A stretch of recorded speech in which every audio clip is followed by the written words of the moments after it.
Assalamualaikum warahmatullahi wabarakatuh. Balik lagi dengan channel Fakta Kehidupan. Nah, seperti biasa nih, kita absen dulu. Kalian dari daerah mana aja nih? Kalian bisa tuliskan di kolom komentar. Kemarin ada yang dari Kediri, dari Jawa Timur. Terus ada yang Pekanbaru, Denpasar. Yang dari luar negeri pun ada, seperti Singapura dan Hong Kong. Kita selalu mendoakan yang terbaik untuk kalian, dimanapun kalian berada. Semoga dipanjangkan umurnya, selalu dimudahkan atau dimurahkan rezekinya, dimudahkan segala urusannya. Bagi kalian semua yang nonton ya. Ini ngomong-ngomong dari luar negeri nih, ada subscriber kita ngirimin kisahnya, ceritanya. Dia tuh menceritakan kisahnya selama dia menjadi TKW. Pasti seru banget nih. Ada kejadian apa aja selama dia jadi TKW? Pasti banyak banget dong yang penasaran. Nggak usah lama-lama lagi, kita masuk ke ceritanya.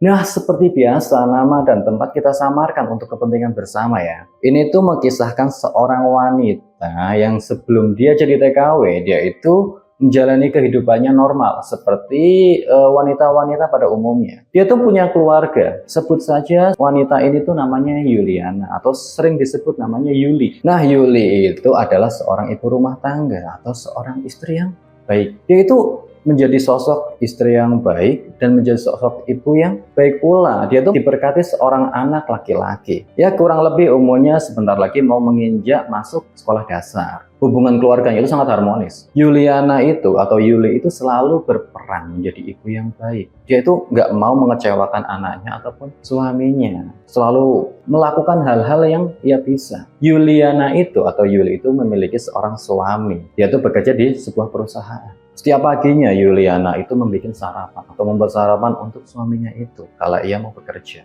Kehidupan keluarganya Yuliana itu sangat harmonis. Tidak ada sedikit pun ya cacatnya. Hingga suatu hari pagi itu pun tiba. Yuliana seperti biasa bikin sarapan sebelum suaminya berangkat kerja. Ia bikin sarapan yang terbaik untuk bekal suaminya. Nah, kala itu anaknya, sebut saja namanya Rehan, yang umurnya itu kurang lebih ya hampir 4-5 tahunan lah. Tiba-tiba anaknya menangis, rewel gitu. Yuliana itu ingin perfect jadi seorang istri. Ya bisa masak, ya bisa ngurus suami, ya bisa ngurus anak gitu. Tanpa ngeluh. Tapi ya mau apa dikata gitu loh. Dia juga seorang manusia. Hingga akhirnya dia minta tolong sama suaminya. Pak, tolong ini Rehan nangis. Aku lagi bikin sarapan, tolong gendong dulu sebentar. Sambil membawa Rehan ke arah suaminya itu. Nah, suaminya sebut saja namanya Rafiq.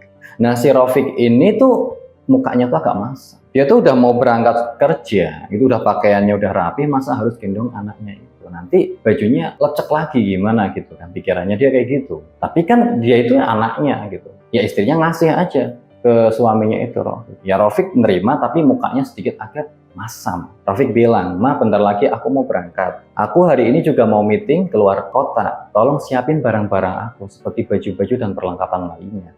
Loh, kamu mau buru-buru Mas? Nggak mau nunggu sarapan matang dulu? Kata si Yuliana. Rafiq bilang, nggak usah lah kelamaan, aku juga udah buru-buru ini. Ya udah deh. Akhirnya si Yuliana pun menyiapkan barang-barangnya, nyiapin baju-bajunya yang harus dibawa Rafiq itu. Nah, setelah itu Yuliana pun sarapan sama si anaknya setelah Rafiq itu pergi. Rafiq itu pergi hampir 1 minggu lamanya. Dia cuma pamit katanya 3 hari, tapi sampai 1 minggu dia nggak pulang-pulang. Si Yuliana pun akhirnya kan bosan di rumah sama anaknya itu. Bingung mau ngapain, nggak ada suaminya. Ya mau pergi pun pergi kemana. Di tengah kebingungan itu, ya Yuliana beberapa kali pernah WA. Dan pernah nelpon suaminya itu. Tapi sekali setiap ditelepon, dia tuh nggak pernah ngangkat. Sekalinya ngangkat ataupun balas chat, dia pun marah-marah. Malah balik marah sama si Yuliana. Katanya dia tuh lagi sibuk, dia tuh lagi meeting. Dia lagi pusing, nggak mau diganggu dulu sama istrinya, apalagi sama anaknya. Dia nggak mau diganggu dulu, kata si Rafiq itu. Akhirnya Yuliana pun ya udah deh pasrah, mau gimana lagi. Bingung, bosen juga sehari-hari kayak gitu. Akhirnya tiba-tiba si anaknya itu namanya Rehan tuh ngomong, "Ma, aku pengen es krim, pengen makan, pengen jajan gitu. Bosen di rumah terus," katanya. Ya Yuliana pun ya merasakan bosen juga, pengen keluar lah sekali-kali cuci mata ataupun sedikit biar kejenuhannya hilang gitu. Ya dia pun keluar mau beli es krim ke toko. Si Yuliana itu berpikir sekalian belanja aja deh, tanggung amat. Pengen belanja, pengennya barang-barang pokok di rumah itu juga udah habis. Akhirnya Yuliana pun pergi sama si anaknya itu perjalanan ke salah satu supermarket terdekat di rumahnya, di perumahan itu. Sampailah di sana. Saat dia mau keluar mobil itu, di seberang jalan tuh ada mobil suaminya. Suaminya itu mobilnya itu arah pulang, arah ke rumah dia. Loh, Mas Rafiq udah pulang, kata si Yuliana. Dia tuh senang gitu loh, bahagia ternyata suaminya udah mau pulang, tapi kok nggak ngasih kabar gitu loh. Mungkin dia mau ngasih kejutan. Akhirnya Yuliana pun manggil si anaknya. Nak, coba lihat tuh, itu mobil ayah, kata si Yuliana. Sama si Rehan itu. Rehan pun penasaran, mana. Oh iya itu. Dia manggil-manggil nama ayahnya, ayah gitu. Mobilnya itu terparkir di seberang jalan. Nah, saat anaknya itu manggil-manggil nama ayahnya, sambil melambai-lambaikan tangan, tiba-tiba kaca pintu atau kaca mobilnya ayahnya itu, mobilnya itu terbuka. Terlihatlah sosok Mas Rafiq di sana, suaminya Yuliana. Tapi anehnya, di sana itu tiba-tiba ada seorang wanita juga di samping suaminya itu, sambil merangkul dia. Seakan-akan malah memperlihatkan kemesraan mereka. Mas Rafiq yang melihat ada istrinya dan anaknya itu malah seakan-akan ya diem aja, nggak ngomong apa-apa. Dan si wanita yang di samping itu malah makin jadi memperlihatkan seakan-akan pamer kemesraan di depan Yuliana. Yuliana shock, bingung. Loh, kok siapa itu? Dia tuh sedikit agak gimana gitu kan. Akhirnya dia nutup kaca mobilnya itu, ditutup. Anaknya bilang, "Mah, kok ditutup kacanya? Aku mau manggil-manggil ayah lagi. Aku pengen ketemu sama ayah." Mungkin anaknya, ya anaknya nggak tahu kondisi yang terjadi di situ. Yuliana sambil menangis gitu loh, melihat apa yang sebenarnya terjadi di situ. Dia meneruskan perjalanannya masuk ke supermarket sambil membeli es krim yang diminta anaknya. Di parkiran itu dia nggak mau pulang. Di sana parkir, duduk, melihat anaknya makan es krim. Anaknya bilang, "Ma, ayo kita pulang. Ini es krim mau buat ayah juga sekalian," gitu. Anaknya mempersiapkan es krim buat ayahnya. Tapi Yuliana itu takut. Setelah melihat kejadian tadi itu takut. Dia takut pulang. Dia mau ngomong apa sama suaminya. Ini pasti akan jadi pertengkaran. Kacau, rumah tangganya pasti kacau. Yuliana takut memulai pembicaraan itu. Dia tuh bingung. Akhirnya duduk termenung di situ di mobil, di parkiran supermarket. Hingga akhirnya es krimnya anaknya itu habis. Mau nggak mau, udah lama juga kan, akhirnya memutuskan untuk pulang. Yuliana pulang. Sesampainya di rumah, ternyata nggak ada mobilnya Mas Rafiq. Rumah masih kosong. Bertanya-tanya, bener nggak sih tadi itu Mas Rafiq gitu? Bener nggak sih tadi ada wanita lain di mobilnya yang merangkul-rangkul dan mesra bersama suaminya itu? Bener nggak sih tadi itu bener kayak gitu kejadiannya? Itu sedikit agak ragu. Anaknya pun mencari ayahnya kan. Kok ayah nggak ada mah di rumah? Terus kemana ayah? Tadi kan ayah mau pulang, tapi kok nggak ada di rumah? Hingga akhirnya malam pun tiba. Si Rehan pun akhirnya tertidur di kamarnya. Terdengar suara mobil masuk ke pekarangan rumah. Yuliana tahu itu mobilnya si Mas Rafiq. Datang, masuk, ganti baju doang, langsung tidur. Tidak ngomong sepatah kata pun si Rafiq itu. Dan Yuliana tidak mau memulai pembicaraan. Coba akhirnya tertidur. Tapi tertidur sambil mikir, gimana? Ini bener nggak sih tadi itu? Akhirnya pagi pun tiba. Seperti biasa, Yuliana pun bikin sarapan. Kegiatan seperti biasa. Bikin sarapan buat suami dan anaknya itu, si Rehan. Hingga beberapa lama kemudian, turunlah dari tangga Rehan sama suaminya, si Mas Rafiq itu. Ketawa, bercanda, ngobrol gitu. Itu sebagai pemandangan yang sangat bagus gitu. Pemandangan yang sangat menyentuh hati si Yuliana. Andai saja kejadian kemarin tidak ada, pasti ini bakal menjadi momen-momen yang bahagia buat si Yuliana itu. Tapi mau apa dikata, itu sudah terjadi. Akhirnya mereka duduk, sarapan. Setelah si Rehan sarapan, akhirnya si Rehan itu dipindahkan duduk di depan TV sambil nonton TV sarapannya. Biar si Yuliana bisa ngobrol sama suaminya lebih leluasa. Akhirnya di sanalah puncak kesabarannya Yuliana akhirnya habis. Ngomong dia di sana, "Mas, aku pengen ngomong serius." Tiba-tiba sebelum selesai ngomong Yuliana, tiba-tiba langsung ditimpali sama si Rafiq itu suaminya. "Aku dipecat." Kata-kata itu langsung di hatinya si Yuliana langsung, kok dipecat? Apa masalahnya gitu? Ada apa? Tiba-tiba malah dia yang dipecat dan dia kok yang marah. Akhirnya si Rafiq bercerita bahwasanya wanita yang kemarin itu adalah istri bosnya. Mereka itu udah saling dekat, udah melakukan hubungan terlarang dan perselingkuhan di belakang Yuliana dan di belakangnya bosnya itu. Dan itu dilakukan hampir 1 tahun ini. Rafiq begitu tega gitu kepada istrinya Yuliana. Dia melakukan perselingkuhan hampir 1 tahun dan Yuliana itu nggak tahu gitu loh. Dia menerangkan, Rafiq menerangkan bahwasannya ya akhirnya bosnya tahu bahwasannya Rafiq selingkuh dengan istrinya dan akhirnya si Rafiq dipecat dan akhirnya semua fasilitas yang diberikan kantor akan dicabut. seperti rumah dan mobil. Dia akan menjadi kembali kere atau miskin, hidup miskin lagi. Yuliana yang mendengarkan semua itu pun bingung. Ini mau gimana? Aku mau marah kok malah dapat kejutan kayak gini. Dia harus siap menjalani hidup yang berat gitu loh, bersama anak dan suami. Kalau dia mempermasalahkan dan akhirnya cerai dengan suaminya, terus anaknya mau gimana? Udah hidup susah tanpa bapak pulang. Tapi kalau hidup bareng Mas Rafiq gitu kan, suaminya, seenggak-enggaknya ada laki-laki yang mau melindunginya, mau bekerja untuk dia, menafkahinya. Akhirnya ya kayak buah si malakama. Tapi ya Yuliana itu pun berpikir, ini untuk kebaikan anaknya, aku harus berkorban. Akhirnya Yuliana memutuskan untuk terus bersama si Rafiq. Seperti roda berputar, kehidupannya si Rafiq dan Yuliana pun akhirnya menjadi terbanding terbalik gitu loh. Berbeda. Tadinya yang kaya, yang mewah-mewah, sekarang udah jadi miskin. Hingga akhirnya Yuliana itu untuk memutuskan bekerja menjadi buruh cuci yang digaji 50.000 per hari. Kehidupan yang begitu miskin, begitu keterbatasan, hingga mengakibatkan si Rafiq ini suaminya itu marah-marah terus. Ini gara-gara aku nikah sama kamu sih. Andai kata kamu dulunya itu ya sarjana. Memang si Yuliana itu memang hanya lulusan SMA. Dia tidak pernah kuliah, tidak pernah menginjak ataupun merasakan kursi mahasiswa. Beda dengan si Rafiq ini, dia tuh memang lulusan S2.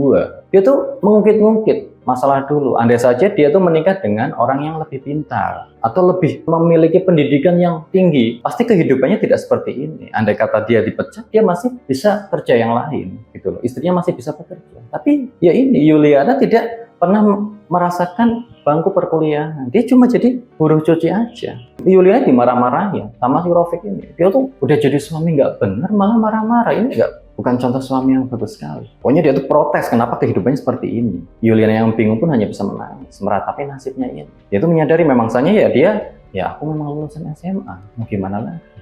Beda dengan kenalan-kenalan atau mantan-mantannya Mas Rafiq dulu. Dia tidak bisa membantu lebih daripada ini. Dia putar cara atau putar otak gimana caranya bisa dapat uang untuk bisa membahagiakan suami dan anaknya itu.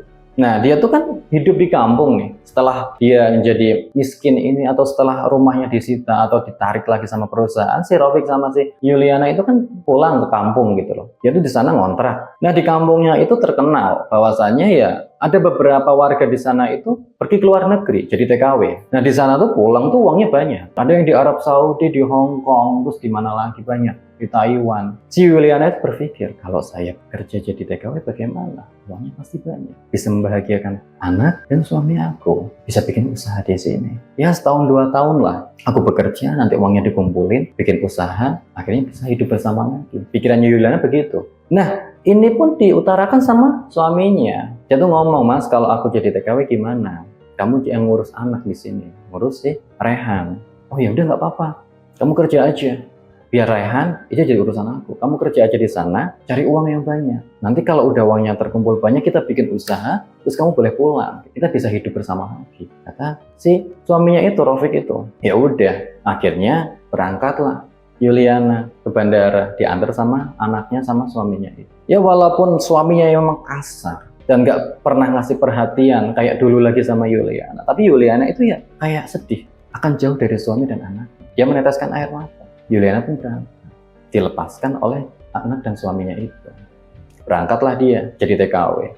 Dia tuh sering mengantarkan atau ngirimin uang dengan jumlah yang besar. Sebagian besar gajinya dikirimin ke Rafiq itu suaminya. Setahun 2 tahun, begitu terus. Tiap bulannya ngirimin uang. Hingga kabar-kabarnya si Rafiq itu bikin rumah besar atau bangun rumah dan bikin perusahaan atau bikin jualan pupuk di desanya. Kabar ini pun terdengar oleh Yuliana di sana, kata tetangganya ini itu. Akhirnya pun Yuliana merasa bangga. Oh ternyata pengorbananku selama ini itu berhasil, itu menghasilkan gitu loh. Bisa membahagiakan anak dan suamiku. Mungkin ini saatnya aku pulang. Udah lama banget dia tuh nggak pulang. Hampir 3 tahunan dia nggak pulang. Mendengarkan kisah-kisahnya atau cerita-ceritanya dari video call atau teleponannya aja. Nah, telepon dan video call itu suaminya banyak perkembangan. Dia tuh jadi romantis, jadi perhatian. Dan anaknya pun makin hari makin besar gitu. Udah kangen banget, pengen pulang. Ternyata selama ini aku berkorban udah ada hasilnya. Mas Rafiq udah bikin rumah dan bikin usaha pupuk yang lumayan katanya tuh cukup sukses gitu. Akhirnya Yuliana pun memutuskan untuk pulang tanpa ngasih tahu. Seakan-akan mau ngasih kejutan buat anak dan suaminya itu. Pulanglah dia, 5 jam perjalanan terbang dia, hingga akhirnya sampai di kampungnya. Memang bener, sampai sana tuh rumahnya udah jadi bagus, udah gede gitu, udah ya lumayan lah buat keluarga dia gitu. Dia masuk ke rumah kan, di depan terasnya itu ada anaknya, si Rehan udah tumbuh besar sekarang. Si Rehan yang lihat ibunya datang dari kejauhan langsung lari, langsung meluk gitu loh, langsung kenal sama ibunya. Sekarang dia udah kelas 4 SD, berpelukan sama ibunya itu, melepas kangen. Wah, sekarang kamu udah besar ya, anak, nangis di situ. Akhirnya mereka pun masuk ke rumah. Si Rehannya itu digendeng sama si mamanya itu. Setelah masuk ke rumah, suaminya nggak ada di rumah, dipanggil-panggil nggak ada. Adalah sosok perempuan yang bikin Yuliana bingung, ini siapa nih sosok perempuan di rumah? Perempuan muda cantik yang tidak pernah dia lihat, nggak pernah kenal, ini siapa? Kok ada wanita lain di rumah gitu. Tanyalah sama anaknya, nak itu siapa? Kata si Yuliana, oh itu kakak mah, itu kakak. Kakak, pikirnya Yuliana itu adalah seorang baby sister atau pembantu di rumahnya itu, yang sekarang itu ngerawat Rehan. Mungkin suaminya sibuk di toko, sibuk ngurus pupuk, akhirnya yang ngurusin Rehan di rumah ya kakak ini, perempuan ini. Tiba-tiba terdengar suara dari luar, sayang aku pulang. Suara Mas Rafiq. Kok tiba-tiba tahu ada istrinya di rumah, kok manggil sayang? Seakan-akan Rafiq itu tahu gitu loh, tahu istrinya pulang. Ya istrinya pun atau Yuliana bingung loh, kok tahu ya? Dari mana? Apa dia udah tahu duluan? Akhirnya keluar. Sebelum keluar itu, tiba-tiba disautin sama perempuan yang tadi itu. Perempuan muda yang cantik itu, yang masih jadi misterius. Oh iya sayang, kok saling bersautan antara suara suaminya sama wanita itu. Dia pun panik gitu. Yuliana bingung, kok sayang-sayangan? Ada apa ini? Apa suamiku selingkuh lagi? Trauma yang dulu-dulu itu terulang lagi. Rasanya sakitnya itu sama aja. Di tengah kebingungan itu nggak sadar, mungkin capek dan shock gitu kan. Yuliana pingsan. Bek di situ. Dan saat Yuliana terbangun dari pingsannya itu, dia udah ada di sebuah kamar yang cukup luas, cukup bagus gitu. Dan di samping kirinya itu ada suaminya dan perempuan itu. Saat Yuliana terlihat tersadar, suami itu bilang, Yul, kata-kata yang nggak pernah ia dengar. Biasanya suaminya itu manggilnya itu ya sayang atau ma, seperti itu. Tapi ini kok manggil nama. Yul, meneteslah air mata Yuliana di situ. Udah lama banget nggak pernah dipanggil nama oleh suaminya sendiri. Siapa wanita itu, Mas?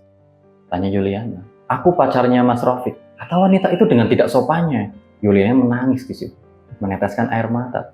Nggak nyangka gitu. Selama ini dia berjuang, dia berkorban, ini balasannya suaminya. Di tengah-tengah dia lagi nggak sadar ataupun lagi mikirin apa sebenarnya yang terjadi, tiba-tiba terdengar suara bising dari luar. Keluar kalian, dasar kalian pasangan kumpul kebo, dasar pasangan mesum. Dari luar terdengar suara seperti itu. Akhirnya mereka pun keluar, melihat situasi apa yang sebenarnya terjadi.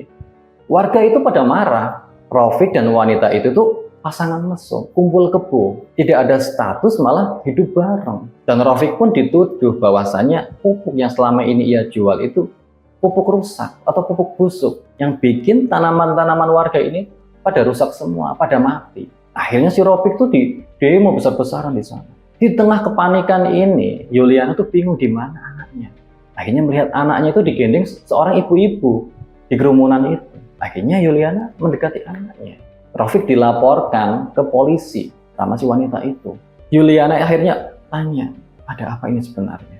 Akhirnya warga menceritakan bahwasanya anaknya itu lapor kepada warga karena ayahnya itu sering tidur bersama wanita itu. Dan akhirnya tuh warga itu udah geram dan akhirnya memutuskan untuk gerebek mereka dan dilaporkan ke polisi atas dugaan penipuan pupuk. Yang dijual itu pupuk nggak beres, pupuk busuk yang bikin kerugian buat warga sekitar. Akhirnya pada suatu hari Yuliana pun datang ke kantor polisi, melihat suaminya sudah ditahan di sana, menjenguk. Suaminya Rafiq itu tuh merengek, tolong bebaskan aku, tolong bebaskan aku, tolong beri uang tebusan untuk membebaskan aku. Kata si Rafiq, minta belas kasih kepada istrinya itu, minta tolong ditebuskan agar bisa bebas. Akhirnya Yuliana yang udah kapok ataupun udah nggak bisa memaafkan kesalahannya si Rafiq ini, akhirnya dia bilang, maafkan aku mas, aku datang ke sini buat ngasih ini, surat perceraian.